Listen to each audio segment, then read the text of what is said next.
Okay, we're back, and we have Tony Bailey on the phone. Tony, how's things going today?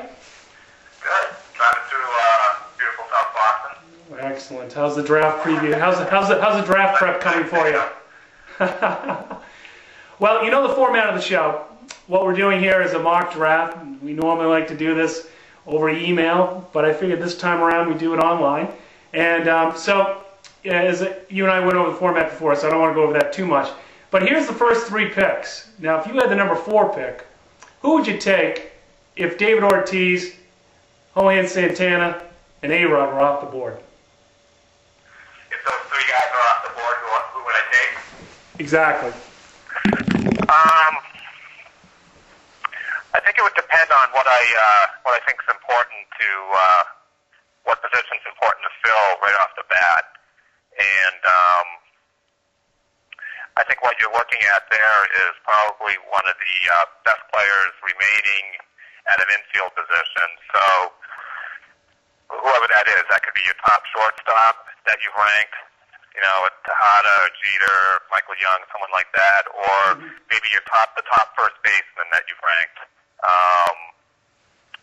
Mark Teixeira, Jason Giambi, someone like that. Well, it makes sense. I think that's what makes A-Rod so attractive at number 3. We have him going to the new guy, Angelo, because you have great hitter in Ortiz and the best pitcher in the game. So then you go with the best third baseman. It's such a big difference this year between A-Rod and the next available third baseman. So I understand your point as far as taking a look at maybe a shortstop or a first baseman.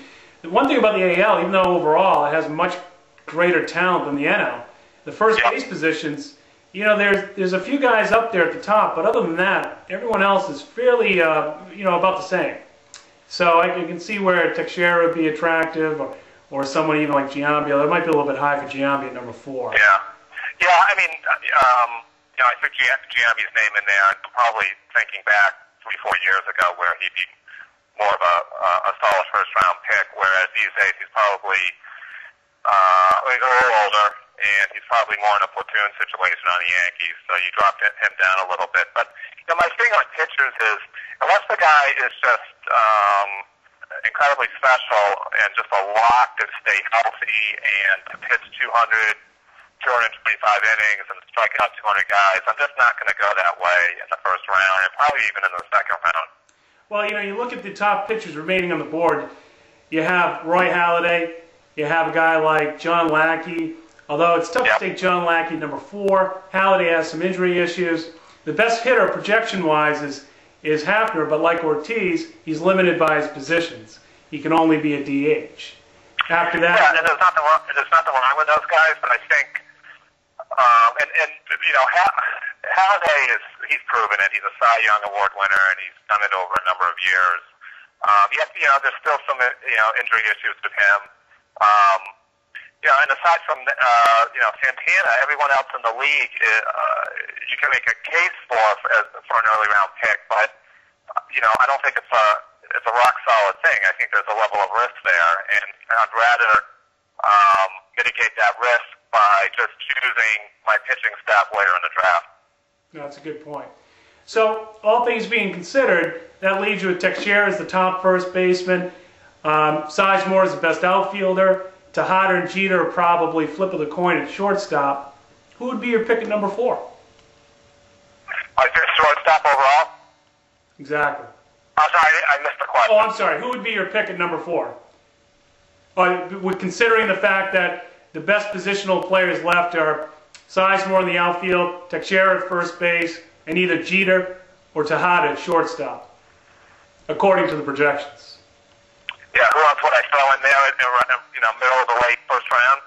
Right.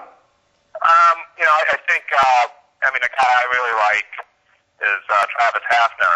And, the only, issue with him is the fact that he's positionless. He's a DH. Right. He doesn't qualify. I think he qualified at first last year, but unless he plays like 12 games there this year, he's not going to get that eligibility.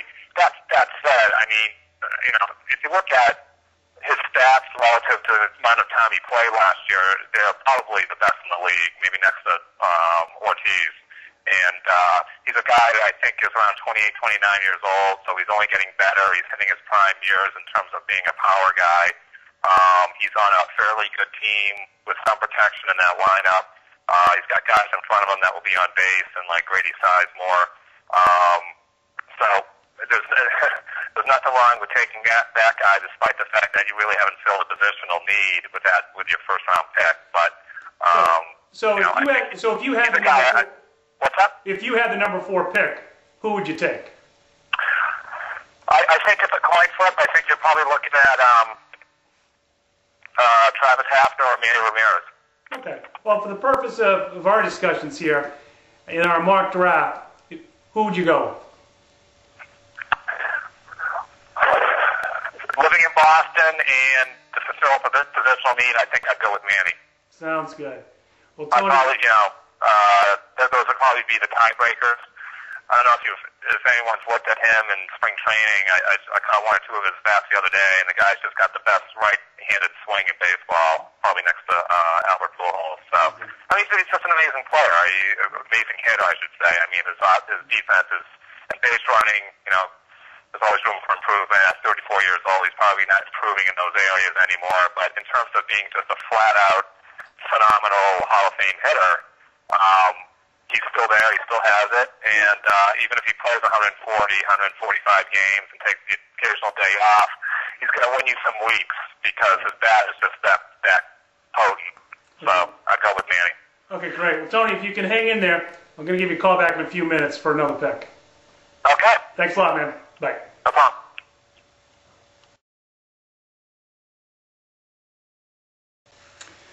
Hello, Jeff?